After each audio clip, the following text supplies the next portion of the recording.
Hello everyone, আসসালামু আলাইকুম। আজকে আমি আপনাদের দেখাবো কিছু কাঠের গহনার উপরে পেইন্টিং। তো হঠাৎ করে অর্ডারটা আসার কারণে আমি খুব তাড়াহুড়োয় ভিডিওটা করেছি।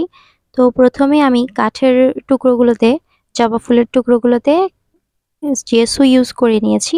তারপর আমি এখন লাল রংটা ইউজ করছি। তারপর আমি একটু শুকানোর জন্য অপেক্ষা করব। তো দেখতেই পাচ্ছেন আমার জবা ফুলটি শুকিয়ে গিয়েছে। এবার আমি লাইনার ইউজ করব বর্ডারের জন্য। তো লাইনার দু ধরনের হয়, ফেব্রিক আর গ্লাস। তো আমি গ্লাস লাইনারটা ইউজ করছি। আমার কাছে গ্লাস লাইনারটা বেস্ট মনে হয়, এই কারণে আমি গ্লাস লাইনার ইউজ করব।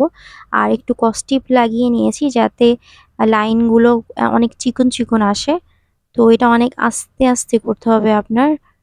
এইভাবে আমি পুরোটা আস্তে আস্তে করে দাগ করে নিব। আর এই কাজগুলোতে আসলে অনেক সময় লাগে, কারণ একবার করো দেন শুকানো, দেন আবার একটু ভিডিও করো, জাস্ট অনেকটা সময়ের ব্যাপার। আরেকটা কথা বলিনি, এটা জানি না কোন এক আপুর করা এরকম ডিজাইনটা। তো আমার কাছে ছবি এসেছিল এবং এটা দিয়ে ব্রেসলেট বানিয়ে দিতে বলেছিল। সেজন্য আমি একটু ইনভেনশন করলাম, কারণ ব্রেসলেট এ পর্যন্ত কেউ বানায়নি। সো আমি ব্রেসলেট বানালাম এটা দিয়ে। যদিও পুরো প্রসেসটা হয়তো আমি আপনাকে দেখাতে পারবো না, কারণ আমি এই কাজটা করার জন্য ভোর ৬টা পর্যন্ত জেগেছি। আর দেন ৬:৩০টায় আমার বোন এই জিনিসগুলো নিয়ে গিয়েছে। সো আমি আসলে ওইভাবে ভিডিওটা করতে পারিনি। তো দেখতেই পাচ্ছেন আমার আউটলাইন করা প্রায় শেষ। শুকানোর পরে আমি ভার্নিশ করব।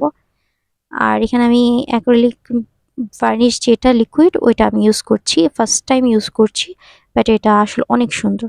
তো এখানে দেখেন অনেকগুলো আমি জবা ফুল করে নিয়েছি, অলমোস্ট 10টা হবে।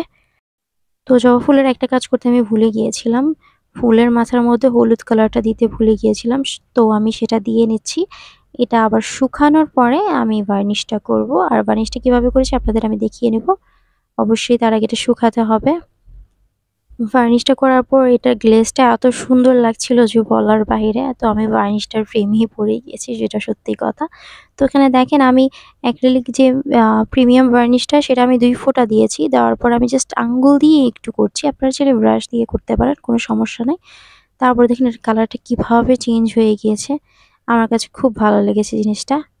আপনারা ট্রাই করে দেখতে পারবেন। আর যাদের কাছে লিকুইড ভার্নিশটা নেই তারা আসলে স্প্রে করে নিতে পারেন, বাট স্প্রে অনেক বেশি নষ্ট হয়। তো এই ভার্নিশটা আপনার অনেক ভালো আর কি। তো এখানে দেখতে পাচ্ছেন আমার ফাইনাল লুক। ভোর 6টার দিকে আমি ভিডিও করছি।